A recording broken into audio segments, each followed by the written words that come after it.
Karenliz TV, and for today's video, I'll be reviewing this product, and this is the Ashley Shine Beauty Sponge. I'm not sure kung anong tawag nila dito, but again, another Ashley Shine review.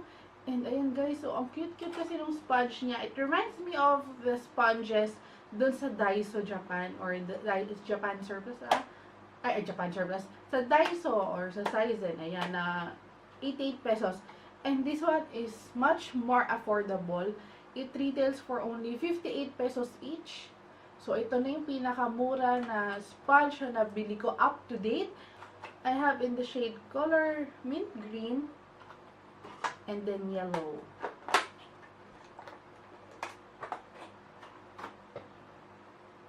So, ayan siya. Ang cute. Ayan. So, I'm looking at the screen. Ang cute-cute niya. So, ito yung mint green, yellow. So, babasahin ko isa dito para makita natin kung gaano siya mag-expand or lalaki pag basa na. So, ito guys, binasa ko yung mint green and ayan ang kanyang difference or comparison. So, ito yung maliit, yung tuyo pa. And then, ito yung damp sponge na. So, gagamitin ko na itong sponge na green para sa aking foundation. And ang gagamitin ko ay Maybelline Superstay para makita natin if ma-absorb ng sponge yung foundation.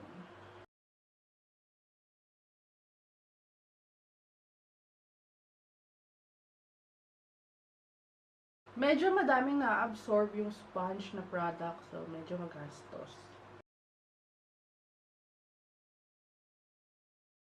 Yan o, medyo nawala yung coverage ng foundation. Ito kasi, pag ginagamit ko real techniques talagang full na.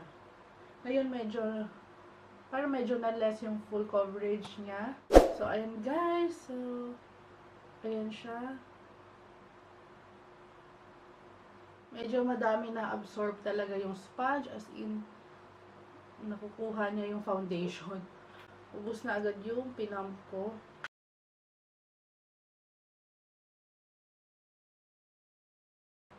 Pero okay naman yung application.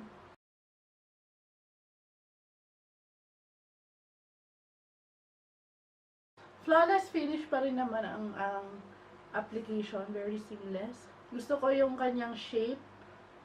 Dahil nakapasok siya sa mga, ano ba tawag dyan? Yung mga areas na yan. Dami siyang na-absorb na foundation. Tingnan nyo naman, oh, sayang. Feel ko pag squeeze ko may foundation na lalabas. So, ayan. Pero overall, ang cute nung size. Pagbasa na. Hindi rin siya ganun kalaki. Para kasing regular size lang to ng ibang sponge. Pero okay naman siya. Kahit na ganyan yung pinakamalaki niya pagbasa. So, tapusin ko na yung rest of my makeup. And I'll be back for my final thoughts. So, yan guys. I'm done with my makeup. And ang aking feedback dito ay okay naman siya guys. It's okay for its price. And nagagawa din naman niya ang kanyang purpose. Kahit na medyo nangain siya ng product. Siguro sa foundation lang dahil liquid. I tried to blend it nga pala. Also may blush. Ginamit ko si Clay blush. Ayan. Okay naman. Na-blend out naman niya very smoothly. Number 1 is so affordable for 58 pesos only. Ayan. Kaya siguro bumili ka ng monthly ganito. Hindi pa rin siya tutumba sa presyo ng beauty blender. Napakamahal. Hindi ko lang alam sa dry application kung okay ba siya. Hindi talaga ako nag-apply ng makeup using a dry sponge. Usually damp sponge. And ay okay naman siya. Yun lang, ang pinaka-con niya sa akin is yung medyo kumukuha talaga siya ng product. As in, medyo nasisip-sip niya since basa. So overall, okay siya. I'll still use this. Ano ba yan? Pasensyahan nyo na yung dandruff ko. So, I will use this. Ayan. Okay siya, guys, ha? Okay na okay ito. So, kung meron malapit sa inyo na nagbebenta ng Ashley Shine products and sponge, I recommend na bilhin nyo. Wala naman siyang amoy. And, okay. So, okay siya, guys. I swear. Thank you, Malos, for watching this video. Please don't forget to subscribe, like, and comment. And I'll see you on the next one. Bye!